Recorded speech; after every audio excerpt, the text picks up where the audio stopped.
You're listening to Whoa! Potluck.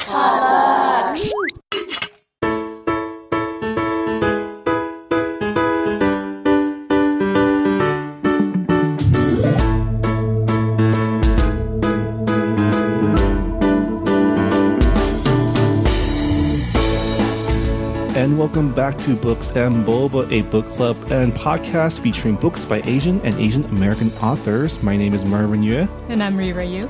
And we are your hosts, and welcome to the August book pick discussion episode. We're going to be talking about the August. And welcome to our end of month book discussion episode. We're going to be talking about the August book club pick, which was The Devotion of Suspect X by Keigo Higashino. Hope you guys have all read it because we're going to be spoiling a lot of things. Not that the book doesn't spoil things for itself. I mean, you can always come back and listen to us after you finish the book. But before we get to the discussion, Rira has some breaking news you want to talk about from the book world. Oh boy, it was so juicy. Okay, so there's this book called Handbook for Mortals, and it debuted at the top of New York Times bestseller list for young adult and children's novels, beating out Angie Thomas's The Hate You Give, which has been on top for pretty much 26 weeks straight. And the thing that happened with this book, so no one has heard of it. You can't buy it on Amazon. And no Barnes & Noble in the tri-state area had a copy of this book. So a lot of people in the YA community were... It's a little suspicious. Were like, what the hell? How did this get on the top of the New York Times bestseller list when we've never heard of it? And so Phil Stamper, this YA author and also publisher, he decided to dig into it along with a couple of other young adult authors and also community members. And they found out that a bunch of indie stores in the tri-state area were getting anonymous calls asking for ordering bulk copies, right. Yeah. That's interesting. So I remember seeing this story bubble up on the Books and Boba Twitter feed, which I monitor from time to time during the day. And yeah, it sounded like something that got the whole entire community kind of up in arms. Well, yeah, there's multiple layers to it. I don't think we can get through all of it today, but pretty much what happened was, so the publisher for Handbook for Mortals, which is Geek Nation, which has never published a book before. This was their first time. They were guilty of ordering the book in not ordering it in bulk, but they're asking bookstores to have a stock in their back room, and that contributes to the number of sales for New York Times. Because the sales is the New York Times, it's based solely on sales, right? Yeah, but the New York Times they know that a lot of publishers do this tactic of bulk buying. Mm-hmm. So there's always an asterisk next to books that got up the ladder that way. Right. So, these purchases are bulk sales / pre-orders. They're not actual retail sales. Yeah. Right. And the author of this book is Lani Sarum, who is an actress and also a music manager for a couple of bands. But the reason why this stirred up a lot of controversy on Twitter was she was complaining about how let me see if I have the actual quote. Yeah, I remember you posted it onto our social media.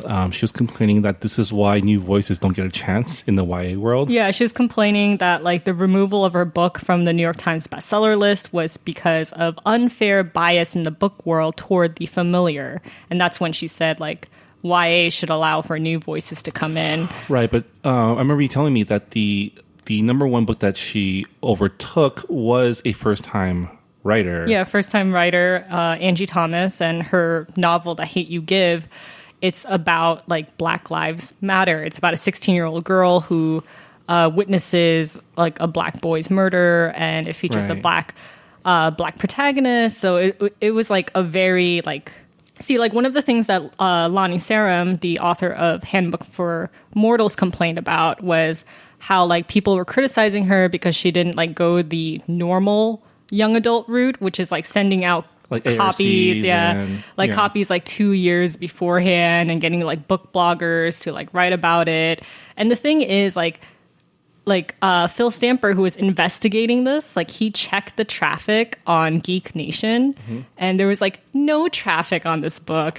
And like he checked Goodreads and there were only like 9 reviews at the time. And like 5 of them were like from like the author and her staff.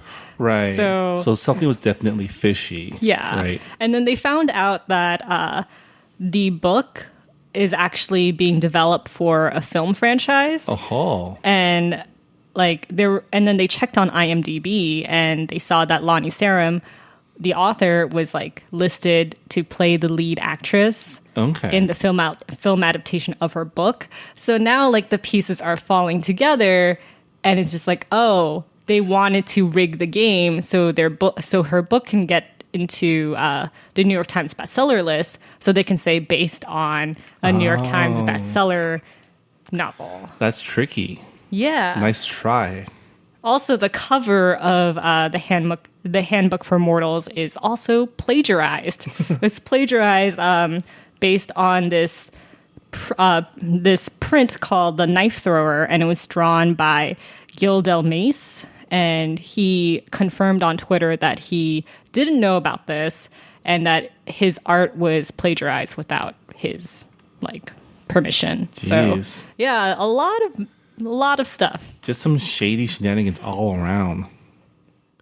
Well, it took 8 hours for the New York Times to be like, hey, we're going to take this down, which gave room for The Sun is Also a Star by Nicola Yoon, which was on the list before like Handbook for Mortals, like took the top. So Angie Thomas is back on like number 1. So sounds, yeah. I remember seeing a lot of action during the week, and man, that sounds like crazy. Like, who knew the world of YA fiction is so like cutthroat? But it makes sense. I wouldn't like, say there's cutthroat. a lot of... I would say like loyal. Okay, like. If like the YA community hasn't like heard a peep about this book in the past like 2 years, and it's just like there's no way it could be number 1. There's no way it could even reach the New York Times bestseller list without like book bloggers knowing about it. But yeah, like that was one really big thing that happened in the book world while we were reading our August pick. Yeah. So Well, there you have it. Before we get to the August book pick, just a quick reminder that you can also sound off on your thoughts about the monthly book pick and other Asian American book news by going to our Goodreads forum. By going to our Goodreads group, just go to goodreads.com and search Books and Boba and join our group. And we'd love to hear your thoughts. So should we get into it? yeah. All right, we're going to get into the book now. So if you haven't read Devotion of Suspect X yet, pause, come back, we'll be here. For the rest of you, let's get going. Do you want to introduce the book? Yasuko Hanaoka, a divorced single mother, thought she had finally escaped her abusive ex-husband. But when he shows up one day, threatening both her and her teenage daughter, Misato, the situation quickly escalates, and he ends up dead on her apartment floor. Without hesitation, her neighbor Ishigami, a brilliant math teacher whose devotion to Yasuko runs deep, offers to calculate the perfect alibi. His one condition is that the two women must follow his instructions to the letter. Detective Kusanagi of the Tokyo police, faced with a brutal murder and evidence that doesn't add up, seeks the advice of his college friend, Dr. Manabu Yukawa, a brilliant physicist nicknamed Detective Galileo. Yukawa knows the math genius from his past, and what ensues is a fierce battle of wits, one mastermind against another, one using all his skill and wits to uncover the truth, the other risking everything, proving the depths of his devotion. Bum, bum, bum. And that is from the book jacket. This is actually a pretty old novel, right? Like it's at least like 10. Yeah, it's like it was published in 2005, I think. Yeah. Yeah, it wasn't translated until like 2012 or 2011. Yeah, and something that I found out while I was doing some research after reading the book was this is actually a series. Like Detective Galileo is a long-running and much beloved series of stories in Japanese pop culture. He's pretty much like their Sherlock Holmes, or like their what's another good like science detective? I don't know. Like, I mean, you mentioned Bones earlier today, but I honestly don't think Yukawa is like he's that not like, antisocial. Yeah, but in addition to the series of books, Yukawa, aka Detective Galileo, was also featured in 2 seasons of a Japanese crime drama, 3 movies. One Japanese, one Korean, and one Chinese. The Chinese movie came out this year. 3 movies of this specific story, and also like 3 other movies featuring the actors of the Japanese drama.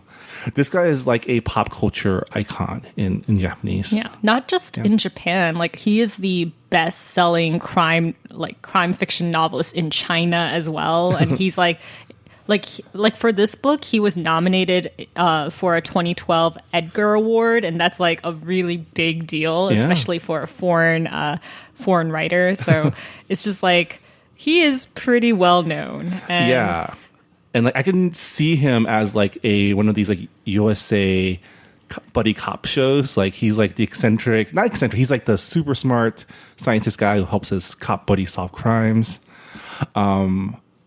But yeah, before we get to that, let's talk about the general like structure of the story. This was our first crime fiction novel that we read for book club. And in terms of crime fiction and mystery, it's also kind of it's a different type. Like it's a procedural. Yeah, it's a procedural, but we already know it's like Columbo. I'm dating myself, but not really, because Columbo's before my time too. I just know about him, but like Columbo's this long running procedural about a very like eccentric, doofy detective who's like a super genius, and every episode basically starts with the crime, so you already know who did it, and the entire like the entire show is just Columbo putting the pieces together and trapping them. Yeah. And that's kind of how this story starts too. Like you see the crime, you know the players, and then the entire story is kind of just like a cat and mouse. Like can the criminals stay ahead of this genius? Yeah, it's detective? interesting because this book is centered on like the perfect alibi, right? You know the motive, you know who did the murder, but you don't know how the cover-up happened. So the entire book is just you figuring out like how Ishigami, the math genius who is helping out the actual murderer Yasuko, on like how did he make a perfect alibi for her? Right. So Ishigami is the math teacher / like former math prodigy, who is helping Yasuko Hanaoka, who is I guess nearing middle-aged single mother who works at a bento box, like a lunchbox store, with her teenage daughter. And then because of they get found by her ex-husband. Yeah. And Yasuko is forced to murder him to protect her daughter. Yeah. Someone in our Goodreads forum said, "Oh, wouldn't that be self-defense?" But I don't know. I don't think it really was self-defense, because she could have stopped strangling him at any moment. I mean, if you want to get into the technicalities of the incident, he was there to harass them for money. And I guess he was about to leave. And then the daughter actually made the first move, right? The daughter smashed something on his head. And then she decided to strangle him. So I mean, Yasuko decided to strangle him. Yeah. So I guess not really self-defense. No. I mean, the thing I really liked about Higashino's novel, which I've also heard about his subsequent novels, the murderers are never like evil people. They're just ordinary people who like just happen to be in situations where it just leads to murder. Right. So it's like, oh, that's really interesting because like we're really used to like mastermind criminals, Ishigami right? could very well have been like a Moriarty level, like super villain genius, but he's just like He's just a high school math teacher and like a judo coach. yeah, he's just very focused. Like that's his like main traits, like laser sharp focus and being able to observe everything. And then on the other side, we have the cops, where we have Detective Kusanagi, who is the hard boiled, like I'm too old for this job detective who like have seen everything. He's like partnered up with a Kishitani, who's like the bumbling junior detective who's like ready to believe any alibi, like super sympathetic, like probably not long for detective work, especially in the homicide department. Yeah.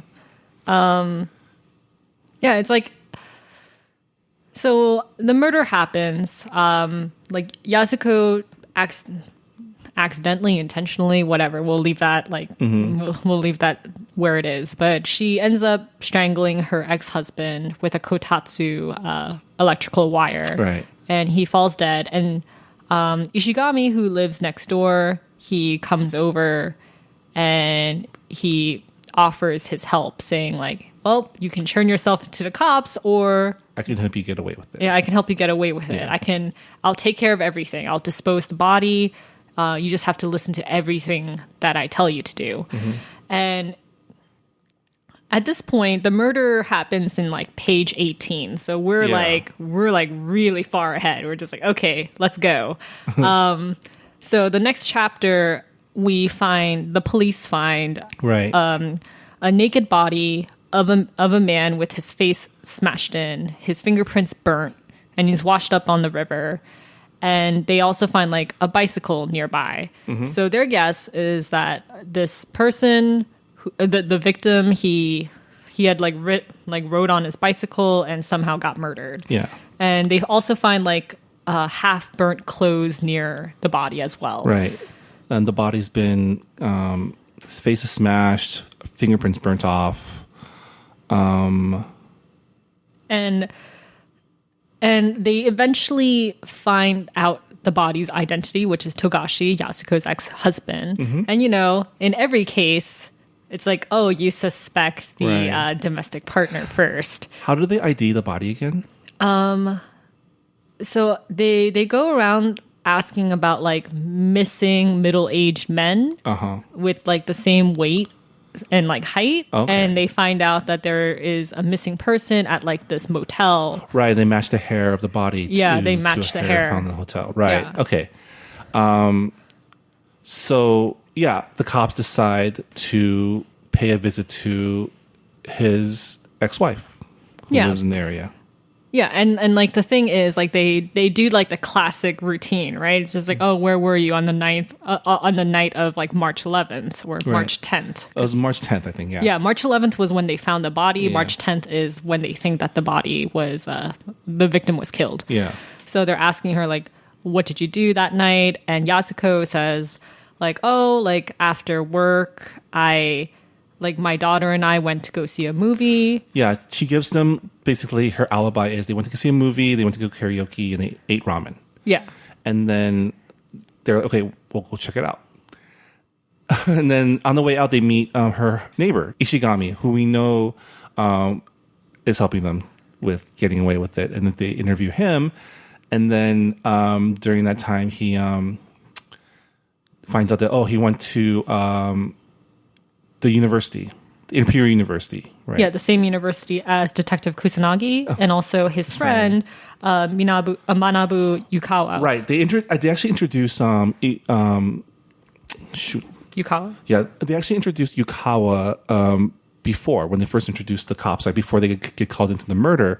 Him and Kusanagi are old college friends, and they were playing chess. And it was really interesting. I didn't recall this until now, but the transition between where Ishigami says the only way to get through this is to like put your faith in like complete logic, and then it transitions to Kusanagi like asking Yukawa about his like total logic way of like playing chess, right? And it kind of right there it sets a stage that these are two these are the two like genius people. They think the same, or they think very similarly when it comes to observation and the way the world works. Yeah. I joked earlier today when we were meeting up that I was really glad that I decided to read this book instead of watching the Netflix version of Death Note because it came out on the same day when I started to like read the book. So I started really late. I'm sorry.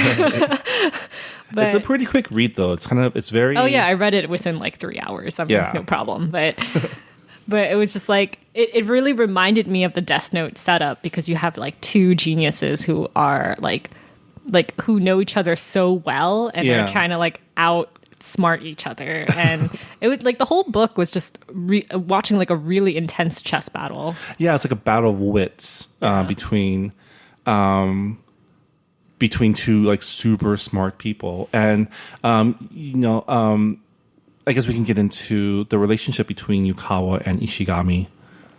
They're like two sides of the same coin. Right. Because like one is like a physicist and one is like a mathematician. And like it's really funny because Ishigami, as like a math prodigy, his nickname was Buddha, as someone who's like always cool and always like focused on just math and like finding the solution. He doesn't care about anything else. He has no other interests, and that's why he has no friends.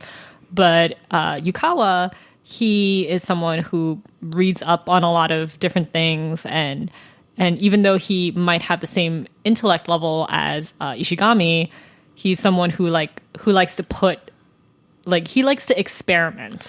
Yeah, he's so the fundamental difference between math and physics is very apparent in the way that these two super smart guys interact with the world, right? Like Ishigami sees everything as formulas, sees everything as as things like problems to solve, right? Everything is a problem that you can solve.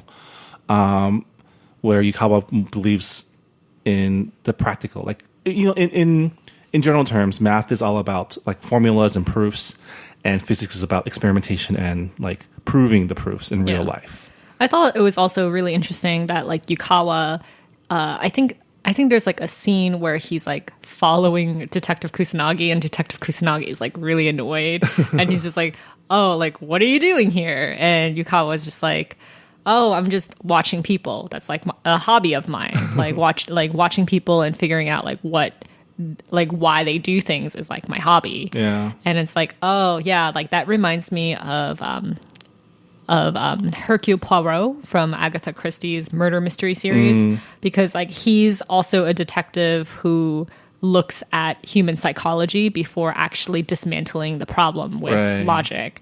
So that was really interesting. And also, I wonder if it's different because the first chapter of the book is about Ishigami walking around below the bridge and observing all the homeless people and making like mentally thinking about why they're here. Yeah. Right. Like, yeah. What caused them to be here? Well, the interesting thing is like Yukawa mentions to Detective Kusanagi at some point that Ishigami is not a murderer, but if murder was like a convenient step to solving a problem, he would do it without like hesitation. Right. Yeah. So it kind of like gives you a glimpse at like what kind of person Ishigami is. And it's really funny because we mentioned Death Note earlier, and like in Death Note, the person who is like more social and more into like experimentation is Light, who is like the evil, who's actually the sociopath. Yeah, right? the actual sociopath and like evil criminal mastermind. Yeah. And like L is more of like the pure logic kind of eccentric guy. Yeah. So it's like, oh, the roles are reversed this time around. And that's really weird because even in Sherlock Holmes, you have like a very eccentric detective who is like kind of not great with people. With a more socially adjusted like sidekick character. Yeah, I mean, Yukawa seems to be like a pretty like charismatic guy who was like kind of a hippie back in his day. Yeah. But yeah. And he seems to like he likes, it feels like he likes helping Kusanagi solve mysteries. Yeah, even though he complains about it a lot. He's just like, don't you know that I'm an assistant professor? I have to like do my own like projects and theories, and I have students to take care of. But at the same time, even when Kusanagi doesn't ask for his help, he just can't help but like butt into it. Yeah. Because like remember Kusanagi first mentions the case to Yukawa, saying like, oh, like something about this case doesn't feel right, even though Yasuko, the mother's alibi, is like rock solid. Yeah, but there's just Kusanagi something has wrong with it. he has super detective sense. He just doesn't know what's wrong. That's why he needs Yukawa to help figure that out. Yeah. Right. And it's like funny because like he mentions like, oh, like we asked about her alibi and she said she went to the movie theater, and that's kind of like a flimsy alibi because you can't really check if she's been in the theater or not, except for like ticket stubs. And like Detective Kusanagi says, oh, if she had just like given me the ticket stubs from like an envelope or like her kitchen drawer, then I would suspect something.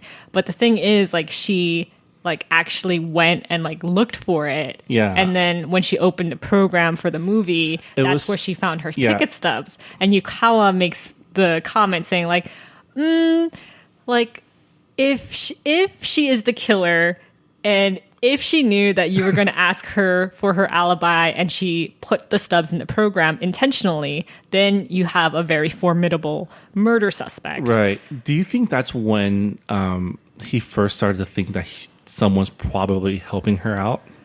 No, I think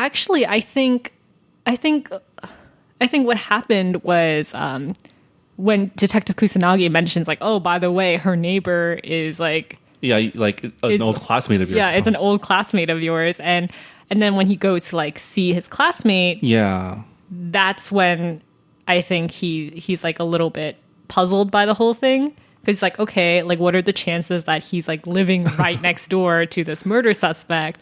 And also they go out for like a walk, and then they see, and then like...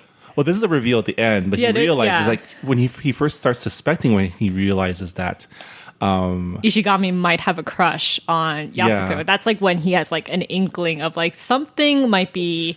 And it's like just because like the way he did his hair was not like a disheveled way.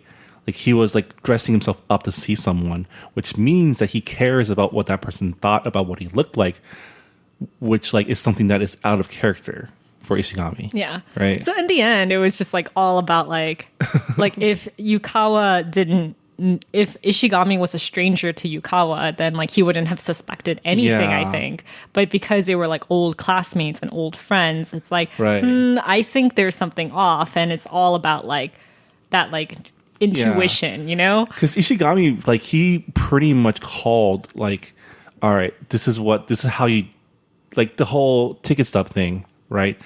He pretty much tells her, like he calls her secretly from a payphone, that they're going to come back and ask for ticket stubs. Don't put your ticket stubs like in your drawer. Like put it here and look for it. Yeah, and like he keeps telling her like, oh, don't tell them any more than they ask you. Yeah. Like don't add like any extra details. And then even with like the teenage daughter Misato, he tells her like, oh, tell two friends. He's very specific about it. He's like, tell two friends about the movie that you and your mom saw, and don't tell the policeman about the other friend. Right. Because that's like the trump card later. So it's like, oh, he's like really like thinking ahead. So they go down this path, and it's basically Yasuko is doing everything he says. At the same time, she's being courted by an old flame from her place of work, which is adding some added drama to it. This is where I thought it might turn into like is he going to betray her because he's jealous, which like kind of happens, but not in the way you think. That's the thing with this book, is like a lot of the foreshadowing, a lot of the drama is not only acknowledged, it's subverted, right? Like these guys are just too smart. They think of everything. And a big part of the master plan for Ishigami was to prey on your assumptions, right? And that's something that we learned through his interactions with his kids, which is a subplot. Like he's a high school math teacher, and his kids are all terrible. They're terrible students. They suck. They don't care. And he's like, why am I even here? I mean, like I mean, like the whole book, it kind of like follows this like math allegory of P equals NP. Yeah. And like that's like a really big theme in this entire book of like, is it easier to solve a problem yourself, or is it easier to check the accuracy of someone else's solution to the same problem? Right. Which and then like it gets translated kind of into like, is it easier to create a perfect alibi or to like prove that perfect alibi wrong? And this is what I really liked about, like, especially specifically Yukawa's interactions with Ishigami, was they like talk in terms of like work in science and like solving problems, right? Like, and P equals NP. It took me like I don't think I realized until I really thought about what that formula meant, but it pretty much just means like if you solve for n, P equals NP, n equals 1, right? So it in like generality, it means like, you know, P is always going to equal P, and then n is always going to equal 1, because n equals 1, n could be anything. So the most elegant and the most basic solution is just P, but you can have a whole bunch of crap in as n, like x plus 2 plus minus 3 plus 4, whatever, and to solve for P, but the most elegant solution is always going to just be just P. Yeah. Right? I mean, I thought this was like a really clever quote, and I wrote it down, and it's Yukawa telling Ishigami like much later on in the book, and he says, "It's more difficult to create the problem than to solve it. All the person trying to solve the problem has to do is always respect the problem's creator." Mm-hmm. So, yeah. So that's actually the it's like towards the third act when he's just like, "Hey, I figured you out." Right. And like, you think you can get away with it, but like, you're not as smart as you think you are. I mean, what breaks the case wide open is basically, honestly, if you think about it, it's Ishigami's hubris on like thinking he's smarter than other people, right? Because he treats the cops, he treats the public as he treats his students, right? Like, oh, these guys are just going to go for the most easiest possible solution. They're not going to they're going to let their assumptions blind them to the actual problem. Like, he wasn't counting on Yukawa being there to see through it, because if Yukawa wasn't there, he would have won. Yeah. Right. I mean, like, right after Yukawa said that quote, though, like, Ishigami's like, okay, time for like phase 3 of like my master plan, and he turns himself in, right, saying that he's the murderer and he's the one who took care of everything. Well, before we get to that, I wanted to elaborate more on like what caused Yukawa to realize the plan. Oh, right? yeah, and it's him explaining to Detective Kusanagi how he designs his math tests. Yeah, math tests. Right. And he talks about how it's hard, but not really. It's hard for what he does is he masks, like he asks you an algebra question disguised as a geometry question. So if all you did was memorize how to do geometry questions, you would totally mess up. But if you would be able to read and realize what he was asking you to do, you'd be able to solve it if you have the fundamental grasps of algebra and geometry. Yeah, so he's just pretty much taking advantage of the student's blind spot. Yeah. Just like he's taking advantage of the police force's blind spot, because he knows that they're going to go for the bait that he laid for them. So, like, Yukawa figures that out and, like, goes to meet Ishigami for a walk and kind of pretty much just, like, lays out very cryptically that I've got your number. I know what you did. And at this point, like, I didn't realize how much he knew, because I didn't know about the third phase, which he gets to. Like, basically, yeah, he turns himself in. Yukawa realizing, like, Yukawa figuring out his plan causes him to pretty much causes him to activate the final phase of his plan. Yeah. Right. And, like, that part was, like, I don't want to like go to the final reveal yet, but like I'm just gonna leave that for later. But while I was reading this, I kind of guessed the final reveal, pretty early on. Yeah. Yeah.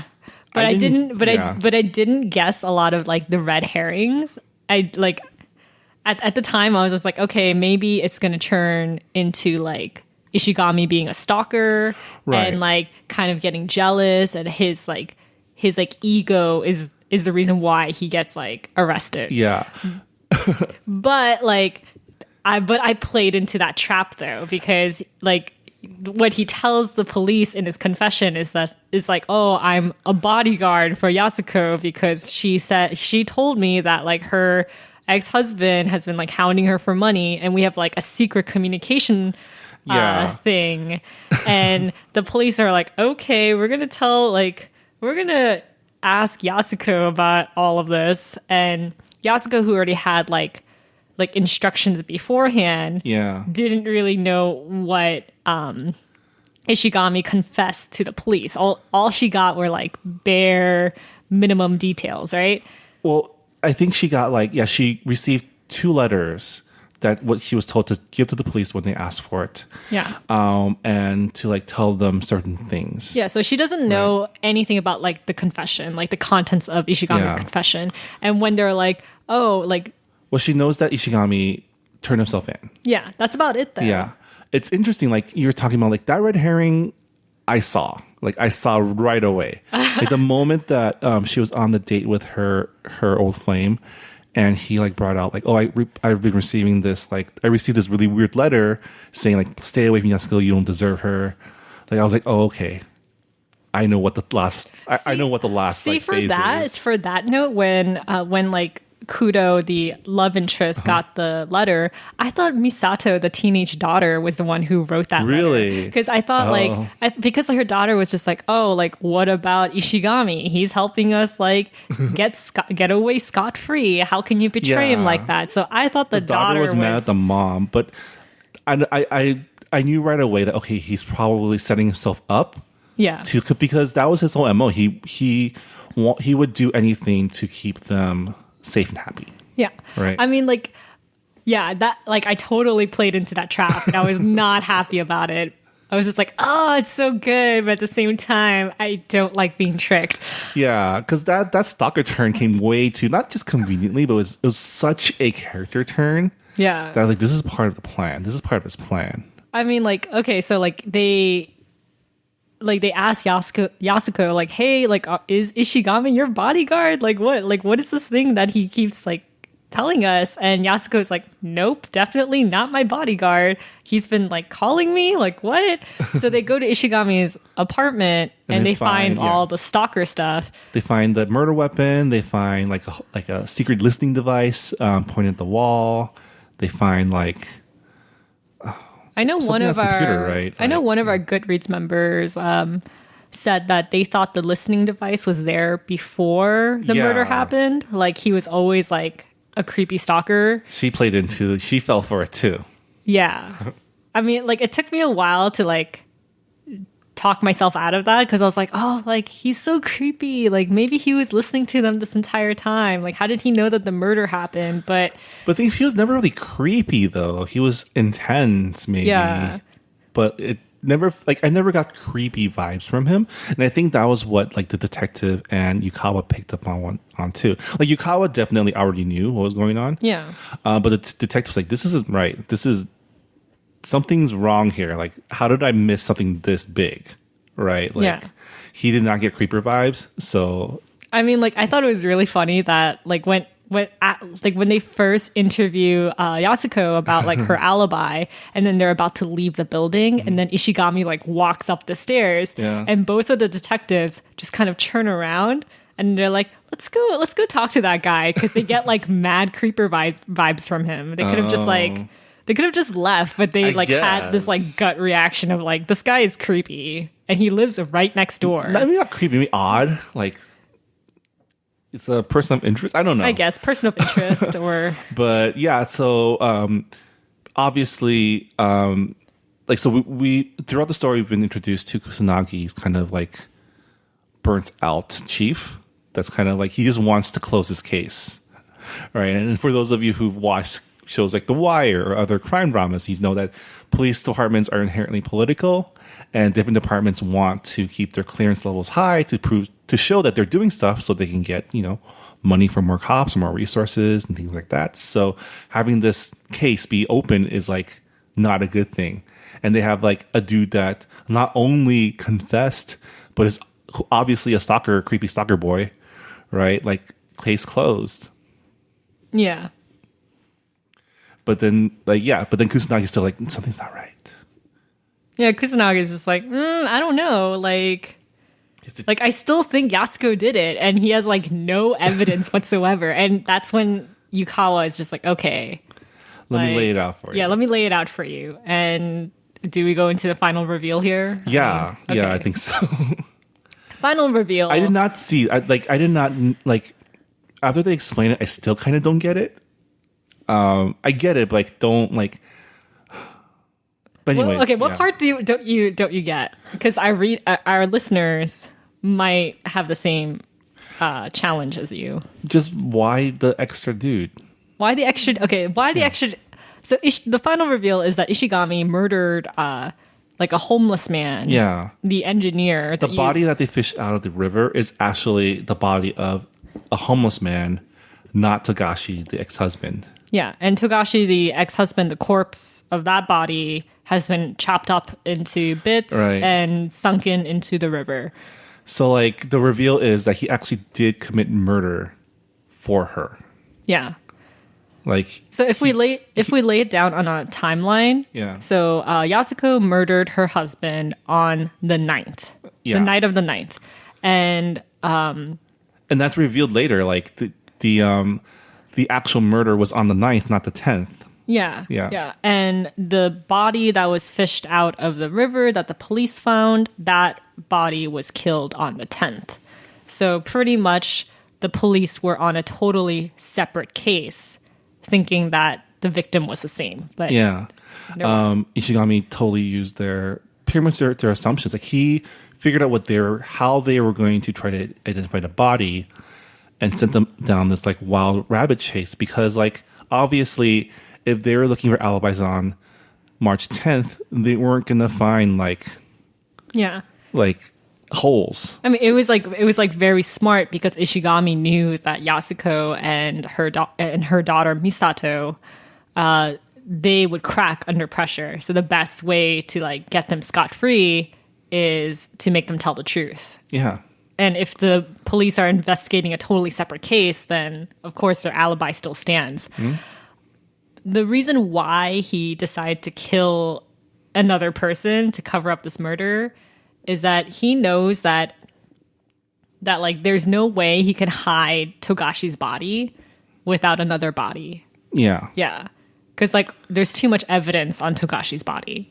So by planting fake evidence on like a fake body, he's able to like create like he's able to design the problem. He's able to like to make like by making sure that the cops found this fake body, not fake body, but this like this patsy body first. Yeah, patsy body. Yeah.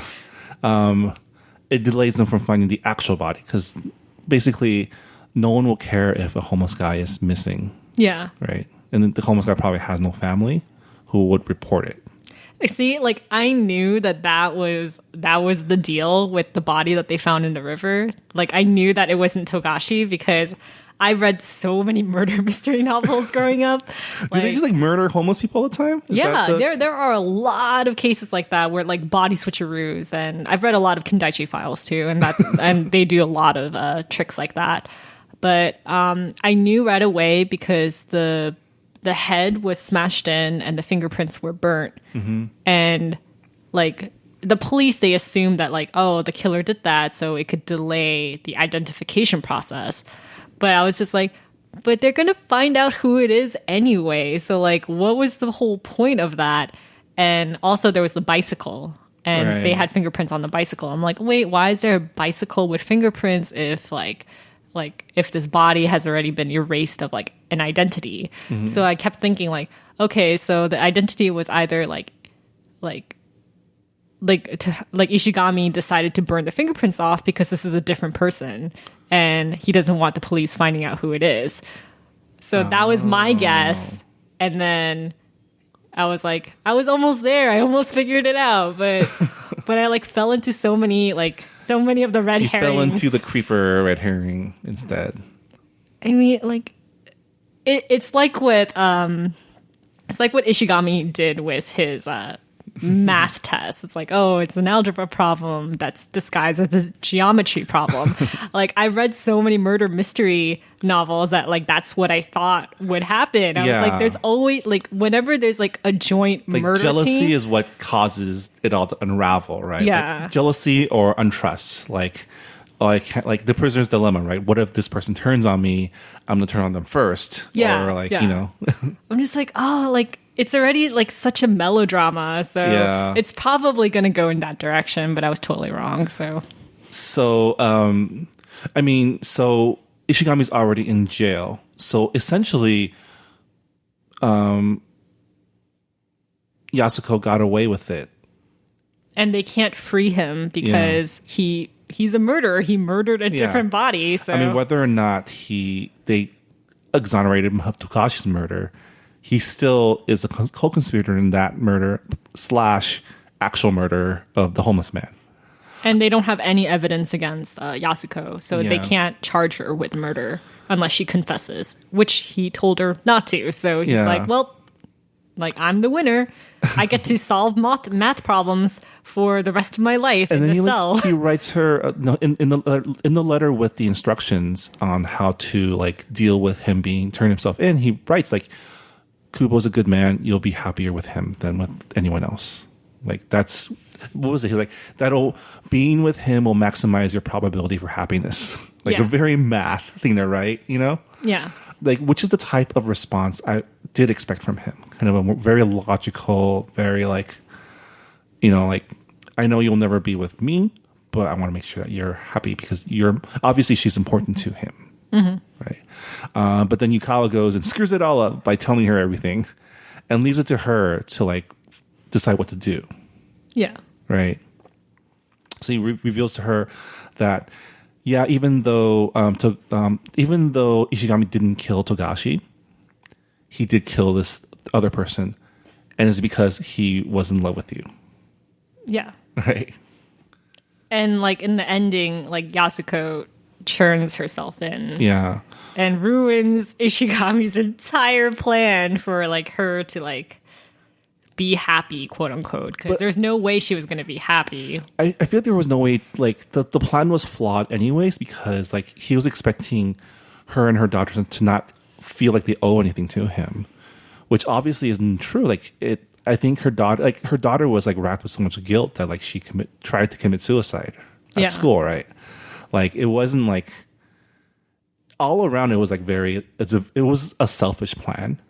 Yeah, because he didn't calculate, I mean, quote unquote, calculate. He didn't calculate how, like, Yasuko and her daughter would feel about, like, getting away with murder. You know, like, with Yasuko, like, when Kudo proposes to her, she could totally just say yes, get married, have, like, a pretty normal life, but there's like a scene where she's like at home and she's thinking about like how she can live with herself, like keeping the secret from the man that she's like supposed to marry. Yeah. And she's like, that's like no way to live. And then the way she was looking at Ishigami was also kind of like, I had some issues with just her character as like someone who just can't make good decisions. Well, that's how her character is introduced. You know, she's someone who was a former night hostess, and like before Togashi, she was married to another guy, or not married, but had a baby with a different partner.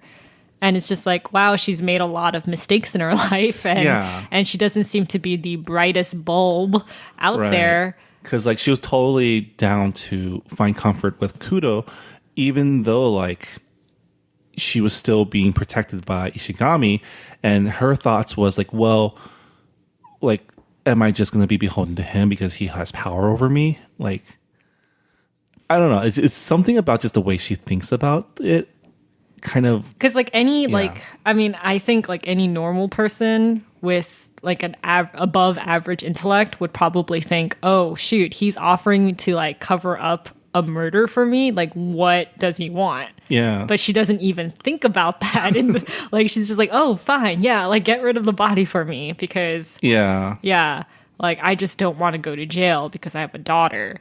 Yeah. So it's like, okay, well, she's not really smart, but it makes sense in the end that she decides to turn herself in. Yeah, and in the end, she turns herself in. Ishigami gets really, really, like, he screams in anguish. And, like, nobody really wins. I don't even think, like, the cops really... Well, I guess the cops win that they solved the case, but, like, it didn't seem like it was... Yeah, nobody wins. It ended in a very, very just, like... You know those, like, Law and Order episodes where it just ends on a very, like... not satisfactory note because like justice wasn't really served. Yeah. It kind of just felt like that. Like it's fade to black and credits. Yeah, Dick it seemed like reading a tragedy in like 3 acts in some way. Yeah.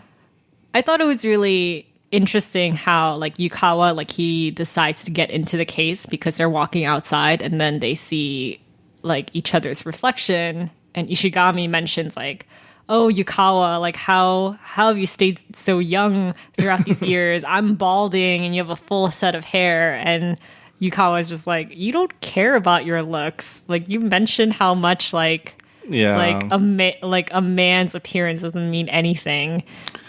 And that was what started breaking the case open for.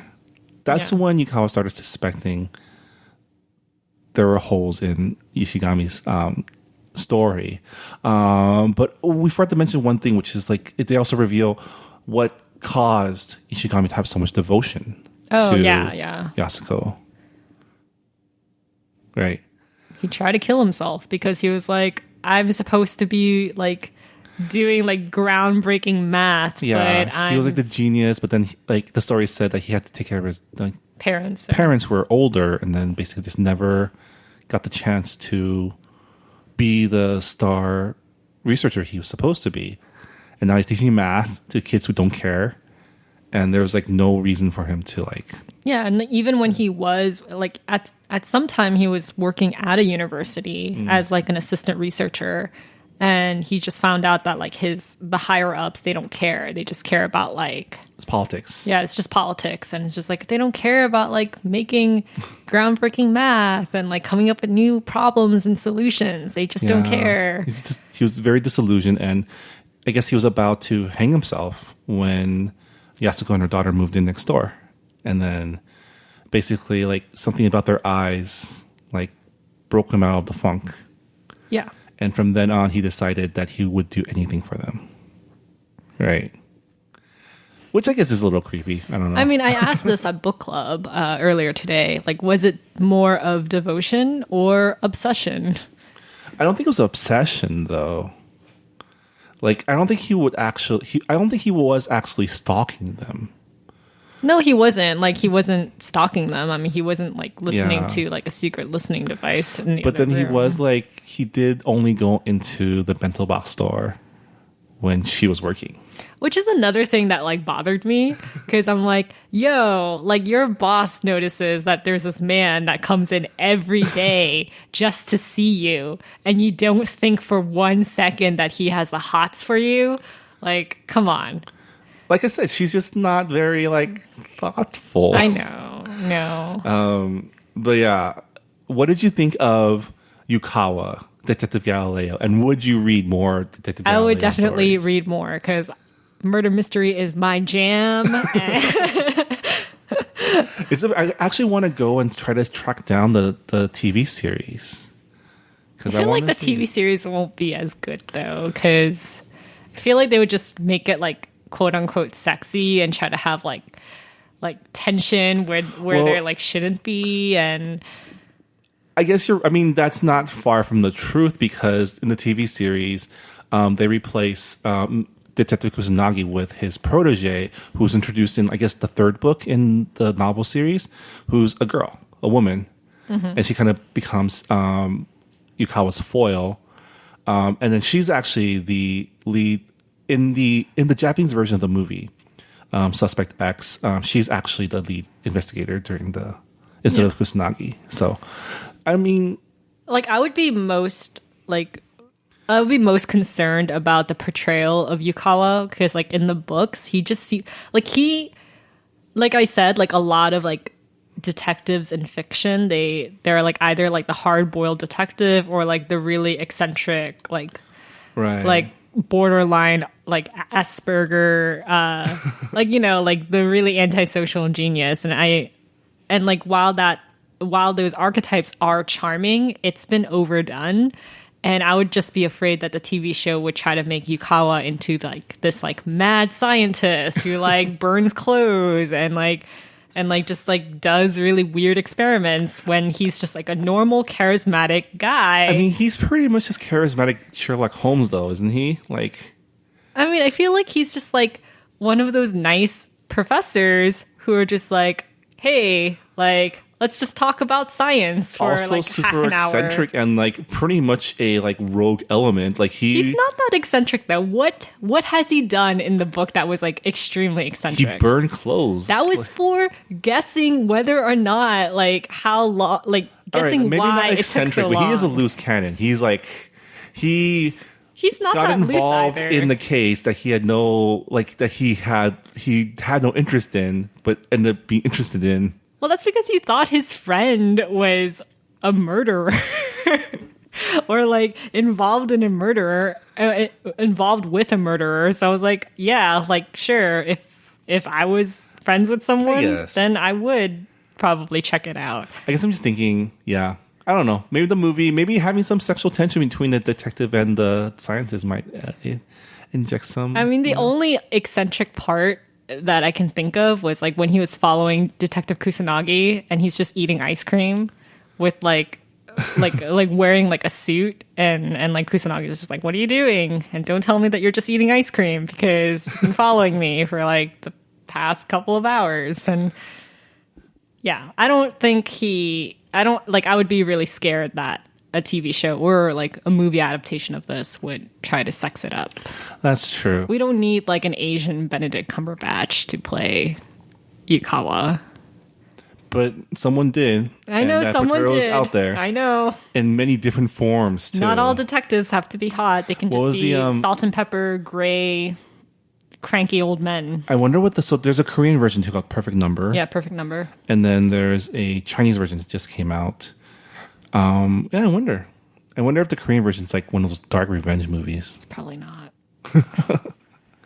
But yeah, any final thoughts?